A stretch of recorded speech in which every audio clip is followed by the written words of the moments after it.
We tend to approach political problems as prefabricated slabs of information given to us by already existing political organizations, parties, and traditions. It's interesting how that narrows down the human mind where you can't even think clearly about something as obvious as the fact that every day you walk past drug addicts on the street, that probably the single question you need to resolve most of all to improve quality of life in Los Angeles or Vancouver is the drug addiction epidemic. That problem and what we might need to do to solve it, that really might be much more revolutionary than we'd like to admit to ourselves. What we're living through right now in 2020 is sort of the bizarre victory of Marxism, in that Marxism completely transformed the way people think about the organization of society and inequality. And in my opinion, sincerely, Marx himself was wrong. And more broadly, Marxism created popular misconceptions about society that are wrong. So, you're talking about the relationship between the upper class, well, let's just simplify, the extremely rich and the extremely poor. I talk to people all the time, university-educated people, who have the delusion that our government today has a parasitic relationship to the poorest of the poor. That the government, like in the United States, Canada, Western Europe, that the government gets rich by oppressing and exploiting the poorest of the poor. Now, mathematically, this is completely false. Mathematically, the government exists, the government is rich today because it exploits the richest of the rich. The taxes that build the roads, that make trains run on the train tracks, that provide you with electricity and running water and schools, all of the things the government does, those are paid for by rich people. Now, once you understand that, many other aspects of 21st century and neoliberal governments start to make sense, like the way in which many first world countries are competing to try to attract and retain wealthy people as residents. Because multimillionaires, they could go and live in Barbados. They could go live in the Turks and Caicos Islands. They could go live in the Mediterranean, Italy. They can choose to live anywhere in the world. So for the government of Canada to try to compete and say, no, we want you to have your primary home here in Canada. We want you to pay taxes here in Canada. This is, it's surreal, but this is the reality of governance in the 21st century. That the parasitic or exploitative relationship is in fact between government and the richest of the rich.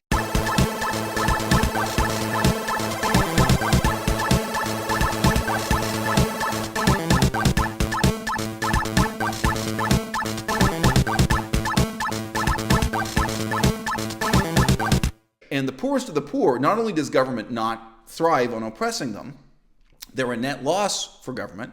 Government is taxing the rich and then genuinely redistributing that money to the poor, providing benefits like healthcare, education, and just money to poor people in all these ways. So as simple as that sounds, that's already a huge hurdle to get over in 2020.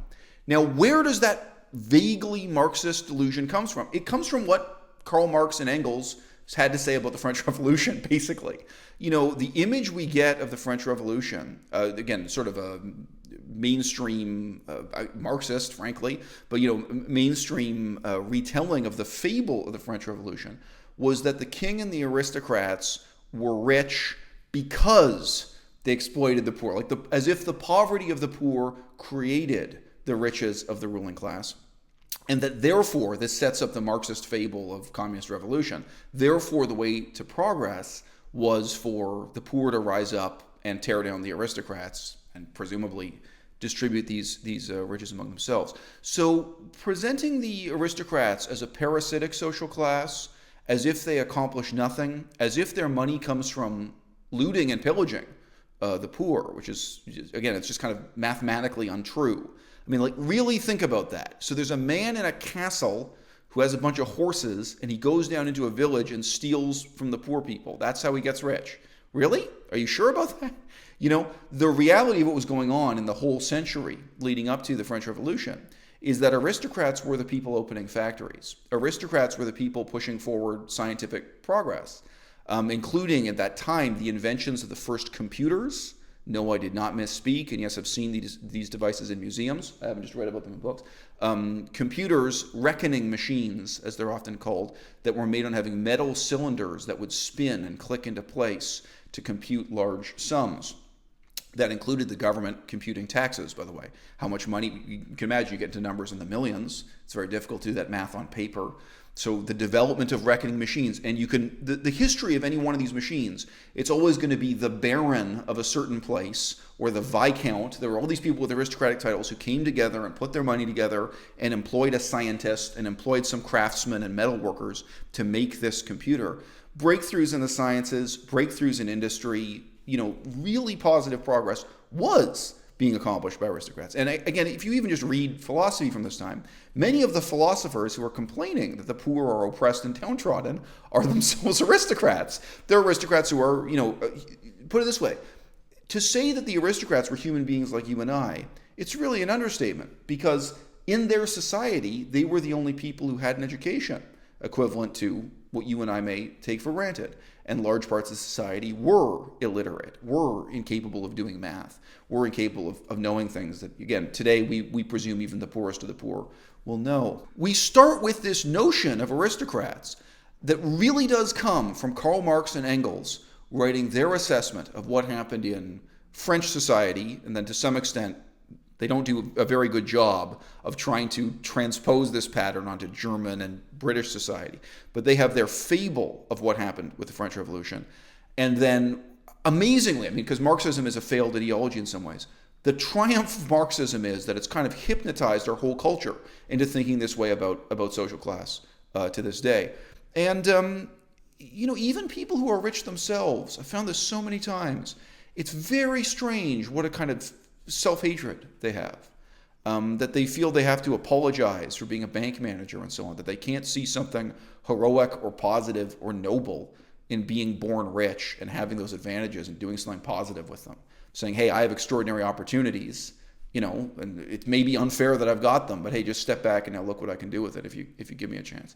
That instead you have this kind of very strange, self-hating, self-deceptive, concealing ruling class. You have a class of millionaires who want to pretend they're middle class, basically, so that they can shirk the responsibilities of being aristocrats. And they may indeed be the aristocrats of our time. I don't know if you have more you want to say on this, but I got completely non-French Revolution related questions. So I'm happy to move on to your next question. I think the other thing is to really try to be honest with yourself about what it is you want in politics, what it is you're trying to achieve, and what it is you're complaining about, or what it is you're against.